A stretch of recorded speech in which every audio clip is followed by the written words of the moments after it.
Israel has not been our greatest ally. It's been our greatest enemy. They were also involved in 9/11 and the Standout Wolfowitz deputy. It confirmed that to me. Israeli Mossad operatives who I interrogated and threatened confirmed that to me, and I put away 2 Mossad operatives. The key to this Epstein problem of pedophilia is the fact that it goes back decades. Jeff Epstein was picked out by the Mossad as the proper agent of influence because, number one, he was grandiose. Two, he had some intelligence but came from a poor Jewish background, had no real education, did not speak a foreign language, and was so narcissistic that they could manipulate him up and down and create a false front for him, which involved the fact that he had multi-million dollars or multi-billion dollars. He may have no money. It's not even relevant.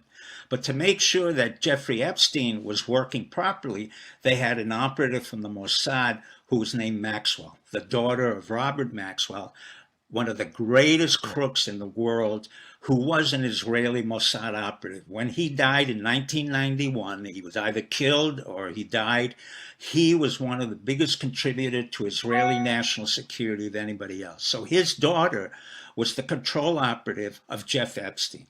At the same time, we had Nexium in New York City, which was run by a non-Jew named Renier, but controlled by 2 Jewish women, the Bronfman family. And they, in turn, were propagating pedophilia. Now, why is pedophilia so lethal? From an intelligence point of view, from my point of view, as an intelligence operative and a counterintelligence operative, one of the most disgusting things that you can do in the intelligence world is to double you up or co-opt you through the use of a honey trap, but not only an adult honey trap, but a child. When you use a child, you pretty much terrorize that child so that you know anybody who's gotten involved with pedophilia cannot speak out, the child can't say anything, and it's a legitimate way to denigrate both the operative and the problem itself, the children. Nevertheless, the Mossad incurred so many operatives that were involved with pedophilia under the Epstein ring and under the Nexium ring with the 2 Bronfman daughters, that you're talking about thousands of people. Now, it also goes all the way up into the presidency. It goes into the Bush family, Bush Jr., Jeb.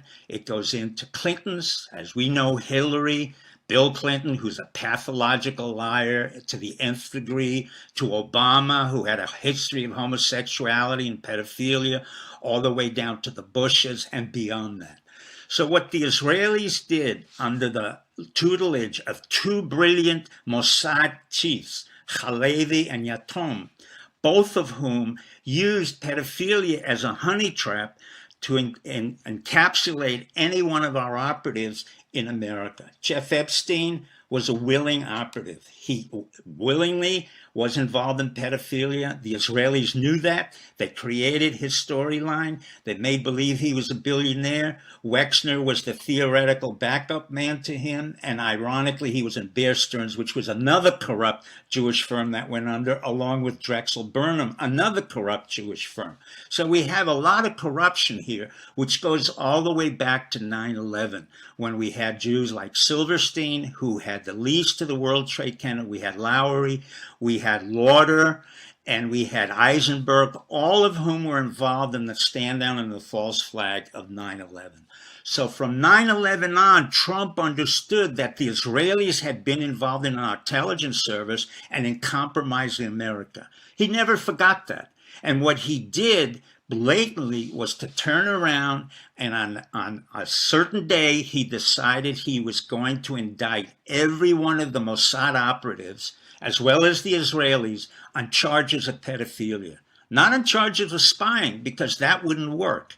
But Acosta, the Secretary of Labor, was correct when he said that Epstein got off of the prosecutor's indictment in Florida because he worked in the intelligence service. Now, it's not only the Mossad that's involved. Clearly, the CIA was involved. And it was the old CIA and not the present CIA. Why do I say that?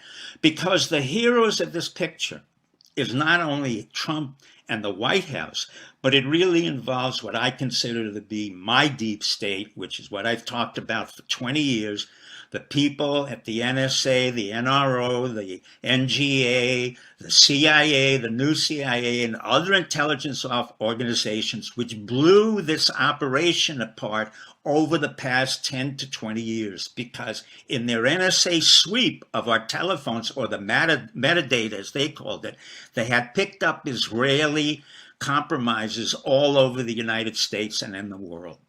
What we have now is a real problem with Israel.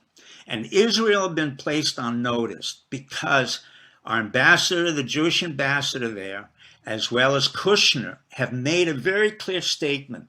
Israel, you're on notice. If you do not make a peace treaty with the Palestinians, there will be more serious repercussions than you imagine. The beginning of the takedown of your Mossad operatives, who were all present, and we will put them in prison, is just the beginning of what we can do to the future of Israel. Now, as a Jew, I am not proud what American Jews have done. For the most part, I find them to be arrogant, ignorant, totally devoid of any world culture, totally devoid of understanding what happened to us in the Holocaust, totally devoid of understanding what Israel is really about. And it isn't the sanctimonious state that people think it is, because I was there in the 1980s when they created Hamas. I was there when the generals were terrorizing Palestinians and the Intifada was created. But let me quote to you my rabbi, and it turns out to be a family member, Soloveitchik, who said, in order to be a good Jew or a good human, you have to follow the righteous way and avoid evil. Today, we are supporting the very countries that in fact have created ISIS. What do I mean? Saudi Arabia, Dubai, UAE, Israel, we're all part of this amalgam that created the nonsensical group called Al-Qaeda and ISIS. We are in fact fighting our own creation, and we're spending too much money and too much time. Let me put it simply. Any fool can create a war, but not any fool can stop a war. Or as Prime Minister Stanley Baldwin says, it takes 20 seconds to create a war and 20 years to undo that war. Thank you for listening, and God bless. Dr. Pieczenik.